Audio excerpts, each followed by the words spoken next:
नमस्कार दोस्तों, आप सभी का मेरे YouTube चैनल पर स्वागत है। आज का वीडियो उन दोस्तों के लिए है जो 2024 में यमुनोत्री धाम जाना चाहते हैं। मैं आपको इस वीडियो में बताऊंगा कैसे आप 2024 में यमुनोत्री धाम जा सकते हैं। साथ में यमुनोत्री धाम में रुकने की क्या क्या व्यवस्थाएं हैं, यमुनोत्री धाम में खाने पीने की क्या व्यवस्थाएं हैं, यमुनोत्री धाम की कितने दिनों की ट्रिप प्लान करनी चाहिए, कौन सा समय सही रहता है यमुनोत्री धाम जाने के लिए, इस वर्ष 2024 में कब से शुरू होगी यमुनोत्री धाम की यात्रा। चारों धामों की यात्रा करने वाले यात्री ग्रोहों का रजिस्ट्रेशन होता है। अगर आप यमुनोत्री धाम पर जाना चाहते हैं तो उसका भी आपको रजिस्ट्रेशन कराना होगा।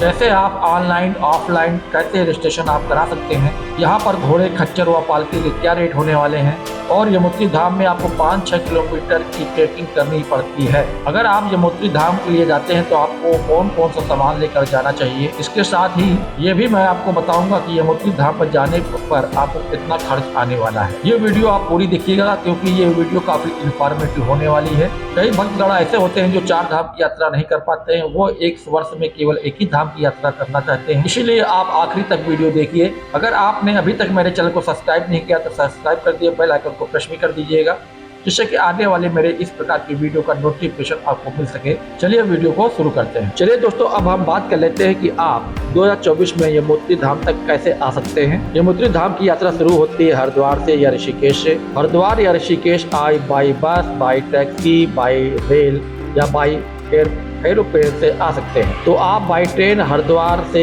ऋषिकेश आ जाइए। ऋषिकेश आने के बाद आप यमुनोत्री धाम की यात्रा की शुरुआत कर सकते हैं। हरिद्वार आने के बाद आप बाई रोड ही यमुनोत्री धाम के लिए जा सकते हैं। यमुनोत्री धाम जाने के लिए आपको बाई बस, बाई टैक्सी का सहारा ही लेना पड़ेगा। हरिद्वार पहुंचने के बाद यमुनोत्री धाम जाने के लिए आपको हरिद्वार से जानकी चट्टी तक बाई बस से आप पहुँच सकते हैं। साथ में यहाँ जाने के लिए आपको प्राइवेट टैक्सी भी उपलब्ध हो जाती है, लेकिन यमुनोत्री धाम के लिए बसें बहुत ही कम जाती है क्योंकि दूरी बहुत ही ज्यादा है। इसीलिए यमुनोत्री धाम से 45 किलोमीटर पहले एक जगह पड़ती है बरकोट, तो आप पहले दिन हरिद्वार से बरकोट तक जा सकते हैं। अगर हम यहाँ चार्जेस की बात करूँ तो आपको हरिद्वार से बरकोट के लिए 500 रुपए से 600 रुपए का चार्ज देना पड़ेगा। फिर बरकोट से जानकी चट्टी के लिए आपको कम से कम 300 रुपए चार्ज देना पड़ेगा।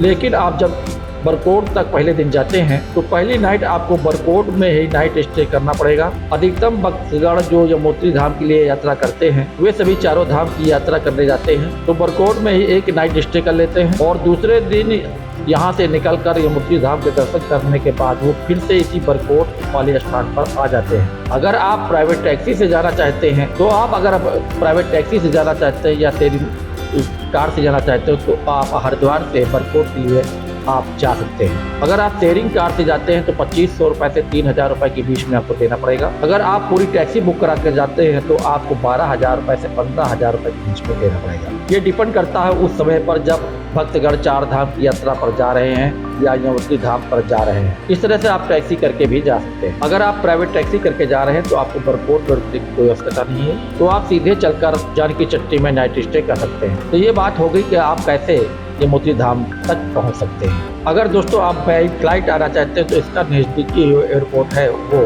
देहरादून एयरपोर्ट है। उसके बाद आप बाई टैक्सी या बाई बस आप बरकोट तक और बरकोट से आप जानकी चट्टी तक जा सकते हैं। तो ये बात हो गई कैसे आप यमुनोत्री धाम तक आ सकते हैं। चलिए दोस्तों, अब हम बात कर लेते हैं कि यहाँ पर रुकने की क्या क्या व्यवस्थाएं हैं। पहले हम आप ये बात कर लेते हैं जो भक्तगण बरकोट में आपने स्टे करके दूसरे दिन आप यमुनोत्री धाम के लिए जाना चाहते हैं उनको रुकने की क्या व्यवस्थाएं मिलने वाली है। अगर आप बरकोट में नाइट स्टे करते हैं तो यहाँ पर आपको बहुत सारे होटल, धर्मशाला व गेस्ट हाउस मिल जाएंगे। यहाँ पर आपको 1500 रुपए से 2500 रुपए के बीच में कम रूम मिलने वाला है अगर भीड़ ज्यादा है। अगर भीड़ कम है तो आपको यही रूम आपको 700 रुपए से 1500 रुपए के बीच में भी मिलने वाला है। इसके अलावा यहाँ पर आपको डॉर्मेट्री की भी सुविधा उपलब्ध हो जाती है जिसके लिए आपको 500 रुपए से 600-700 रुपए के बीच में चार्ज देना पड़ेगा। ये तो हो गई प्राइवेट सेक्टर की बात। पूरे 4 धाम यात्रा के लिए या यमुनोत्री धाम यात्रा के लिए GMVN यानी गढ़वाल मंडल विकास निगम के द्वारा रुकने की व्यवस्था की जाती है। तो बरकोट में आपको 3 जगह GMVN की सुविधा उपलब्ध हो जाती है और एक स्थान पर आपको डॉर्मेट्री की भी सुविधा उपलब्ध हो जाती है जिसमें सबसे पहला नाम आता है GMVN बरकोट। इसमें आपको 22 रुपए पर नाइट के हिसाब से देना पड़ेगा। इसके अलावा यहाँ पर GMVN बरकोट एनेक्सी बना हुआ है जिसका रूम डिलक्स होता है जिससे आपको चार्ज भी अधिक देना पड़ेगा। इन रूमों का चार्ज जो पड़ता है वो 28 रुपए पर नाइट पड़ता है।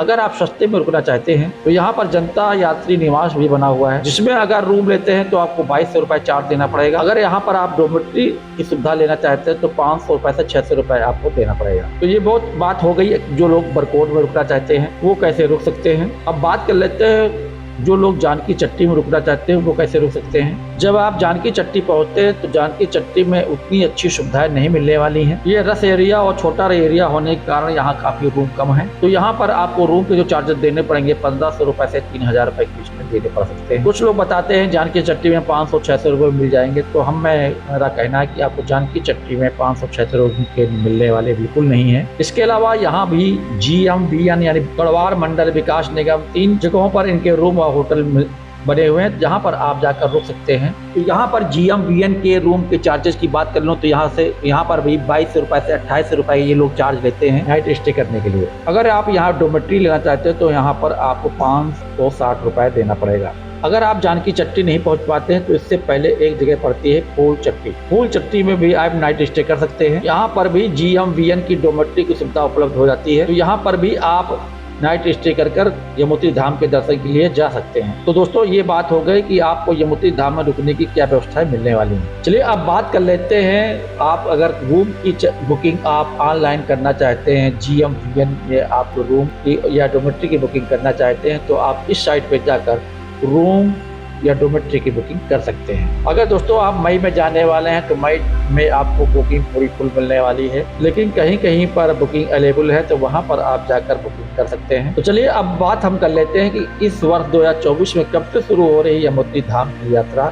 दोस्तों जैसा कि आप जानते हैं अक्षय तृतीया के दिन यानी 10 मई से यमुत्री धाम के कपाट खुल चुके हैं। आगे बढ़ने से अब हम बात कर लेते हैं कि हमारा रजिस्ट्रेशन कैसे होगा। बहुत सारे भक्तगण परेशान हो जाते हैं कि उनका रजिस्ट्रेशन कैसे होना है। तो आपका रजिस्ट्रेशन ऑफलाइन के जरिए भी और ऑनलाइन के जरिए भी हो सकता है। अगर दोस्तों आप ऑनलाइन बुकिंग करना चाहते हैं तो ऑनलाइन के लिए आप इस साइट पे जाकर आप बड़ी अच्छी तरह से आप अपना यात्रा का रजिस्ट्रेशन करा सकते हैं। इसके अलावा आप व्हाट्सएप के जरिए भी आप रजिस्ट्रेशन करा सकते हैं। अगर आप ऑफलाइन तरीके से आप रजिस्ट्रेशन कराना चाहते हैं तो आप हरिद्वार पहुंचने के बाद या ऋषिकेश पहुंचने के बाद बड़ी ही आसानी तरीके से आप रजिस्ट्रेशन करा सकते हैं। जो लोग 2 धाम यानी यमुत्री और गंगोत्री की यात्रा करना चाहते हैं उसके लिए मैं जल्दी से आपके लिए वीडियो लाने वाला हूं। तो इस वीडियो को देखने के लिए मेरे चैनल को सब्सक्राइब कर ले, बेल आइकन को प्रेस कर दें जिससे कि मेरे आने वाले वीडियो का आपको नोटिफिकेशन मिल सके। चलिए अब यहां से आगे बढ़ते हैं। अब बात करते हैं आपको दर्शन कैसे करने हैं। अगर आप बरकोट रुकते हैं तो बरकोट में एक नाइट स्टे कर लीजिए और सुबह सुबह आपको उठना है और 5-6 बजे आपको चलकर आना है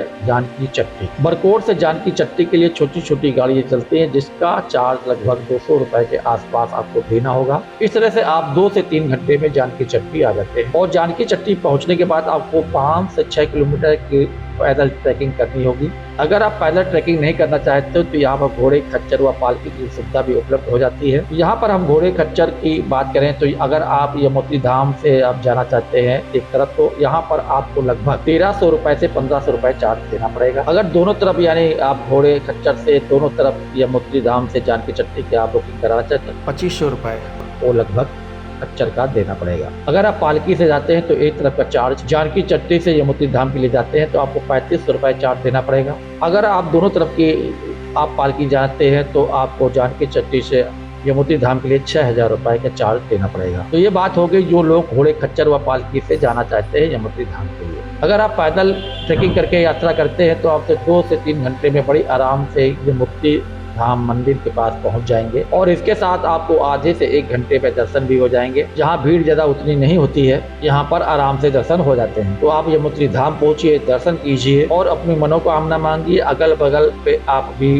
कुछ मंदिर बने हुए उनके भी दर्शन करिए और दर्शन करने के बाद आ जाइए जानकी चट्टी और जानकी चट्टी से आ जाइए बरकोट। अगर आप जानकी चट्टी में रुके तो जानकी चट्टी से भी आपको सेम प्रोसेस करना है। सुबह उठना है, आपको यमुत्री मंदिर जाना है, दर्शन करना है और शाम तक वापस आ जाना। चलिए दोस्तों अब हम बात कर लेते हैं कि यमुत्री धाम में आपका कितना समय लगने वाला है। आप हरिद्वार पहुंचने के बाद 3 दिन के अंदर आप बड़ी आराम से यमुत्री धाम के दर्शन कर सकते हैं। अब हम बात कर लेते हैं कौन सा अच्छा समय रहता है जब आप यमुत्री धाम के दर्शन के लिए जा सकते हैं। मई और जून में यात्रा की शुरुआत होती है लेकिन भीड़ बहुत ही ज्यादा होती है। फिर भी आप मई जून में आप यात्रा कर सकते हैं। जुलाई अगस्त में यात्रा नहीं करनी होगी क्योंकि वहाँ बरसात शुरू हो जाती है, भूस्खलन होने शुरू होता है इसके बाद आप 15 सितंबर के बाद आप 20 नवंबर के बीच में कभी भी जाकर यमुनोत्री धाम के दर्शन कर सकते हैं। तो इन समय में अगर आप यमुनोत्री धाम की यात्रा करते हैं तो आप बजट यात्रा आप कर सकते हैं। अब हम बात कर लेते हैं कि अपने साथ यमुनोत्री धाम के लिए कौन कौन सी सामान लेकर जाना होगा। अगर आप यमुनोत्री धाम पर जाते हैं या चारों धाम की यात्रा पर जाते हैं तो अपने साथ वूलन कपड़े जिसमें जैकेट और टोपी,